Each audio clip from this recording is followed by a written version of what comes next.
ശബരിമല സ്വർണ്ണക്കവർച്ച വിഷയത്തിൽ ഇന്നും നിയമസഭ പ്രക്ഷുബ്ധമായി. സഭയ്ക്കുള്ളിൽ ചോദ്യോത്തരവേള നിർത്തിവെച്ചു. പ്രതിപക്ഷം സഭ ബഹിഷ്കരിച്ച സഭയ്ക്ക് പുറത്ത് മാധ്യമങ്ങളെ കാണുകയാണ്. തത്സമയ ദൃശ്യങ്ങളിലേക്ക്. സ്വർണ്ണപ്പാളിയുമായി ബന്ധപ്പെട്ട വിഷയം ഉൾപ്പെടെ അത്തരം വിഷയം നിയമസഭക്കകത്ത് ചർച്ച ചെയ്യണമെന്നുള്ളതാണ് അവരുടെ നിർദ്ദേശമെങ്കിൽ അത്തരം കാര്യങ്ങളുമായി ബന്ധ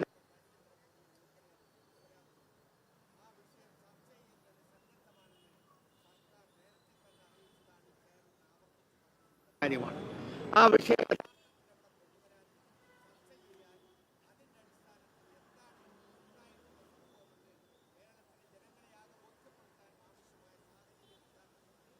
വീണ ചേരുകയാണ്.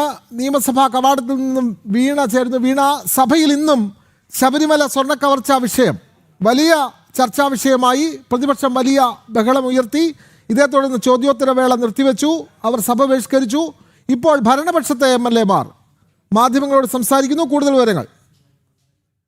വിനോദ, അല്പസമയങ്ങൾക്ക് മുമ്പാണ് സഭ പൂർത്തിയായത്. ഇന്നും സഭ പ്രക്ഷുബ്ധമായിരുന്നു. കനത്ത പ്രതിഷേധത്തിൽ തന്നെയായിരുന്നു ശബരിമല സ്വർണ്ണക്കവർച്ച വിഷയത്തിൽ നിന്ന് സഭാ നടപടികൾ ആരംഭിക്കുന്നതിന് മുന്നേ തന്നെ പ്രതിപക്ഷം തുടങ്ങിവെച്ചത്. സഭാ കവാടത്തിൽ നിന്ന് തന്നെ പ്ലക്കാർഡുകളും ബാനറുകളുമായാണ് പ്രതിപക്ഷങ്ങൾ സഭയിലേക്ക് എത്തിയത്.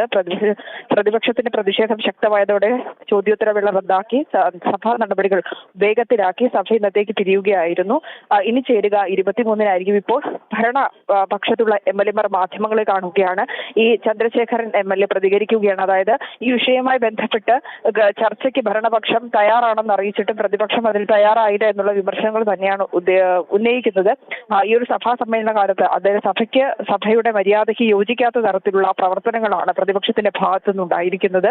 ഈ വിഷയത്തിൽ പ്രധാനപ്പെട്ട 18 അടിയന്തര പ്രമേയ വിഷയങ്ങൾ സഭയിൽ ഈ ഒരു സമയത്ത് നടന്നു. എന്നാൽ അതിൽ നിന്നൊക്കെ വിട്ടുനിൽക്കുന്ന ഒരു നിലപാടൊക്കെയാണ് പ്രതിപക്ഷത്തിന്റെ ഭാഗത്തു നിന്നുണ്ടായിരിക്കുന്ന. പല ജനകീയ വിഷയങ്ങളും സഭയിൽ ചർച്ച ചെയ്യേണ്ട സമയത്ത് തിരഞ്ഞെടുത്ത ജനങ്ങളെ കബളിപ്പിക്കുന്ന തരത്തിലുള്ള ഒരു നിലപാട്, അല്ലെങ്കിൽ ജനങ്ങളോട് നീതിപൂർവമായിട്ടുള്ള ഒരു നിലപാടല്ല സഭയിലെത്തിയ MLA-മാർ എന്ന രീതിയിൽ പ്രതിപക്ഷത്തെ MLA-മാർ സ്വീകരിച്ചതെന്നുള്ള വിമർശനങ്ങൾ കൂടി മന്ത്രിമാരുടെ ഭാഗത്തു നിന്നുണ്ടായ ശക്തമായ പ്രതിഷേധങ്ങളാണ് ഉണ്ടായത്. ഭരണപക്ഷവും പ്രതിപക്ഷവും ഇന്നും പ്ലക്കാർഡുകളുമായിട്ടാണ് സഭയിലെത്തിയത്. ഇപ്പോൾ MLA-മാർ പ്രതികരിച്ചുകൊണ്ടിരിക്കുകയാണ്. ഭരണപക്ഷത്തെ MLA-മാരാണ് പ്രതിപക്ഷ MLA-മാർക്കെതിരെ ഇപ്പോൾ രംഗത്തെത്തിയിരിക്കുന്നത്.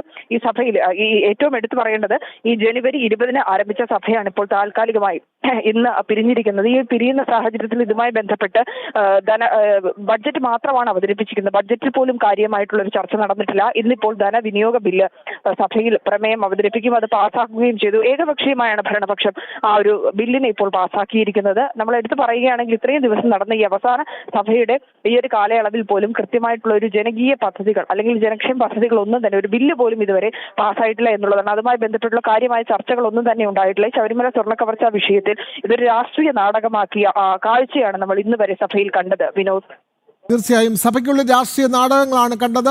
ശബരിമല സ്വർണ്ണക്കവർച്ച വിഷയത്തിൽ ഭരണ പ്രതിപക്ഷ അംഗങ്ങൾ പരസ്പരം പഴിചാരുകയാണ്. എന്നാൽ ഭരണപക്ഷത്തെയും പ്രതിപക്ഷത്തെയും നേതാക്കൾക്കും അവരുടെ പ്രധാനപ്പെട്ട പിണിയാളുകൾക്കും ഈ സ്വർണ്ണക്കവർച്ചയിൽ കൃത്യമായ പങ്കുണ്ട് എന്നുള്ള വിവരങ്ങളാണ് പുറത്തു വന്നുകൊണ്ടിരിക്കുന്നത്. വിവരങ്ങൾ നൽകുകയായിരുന്നു സഭാ കവാടത്തിൽ നിന്നും MS വീണ.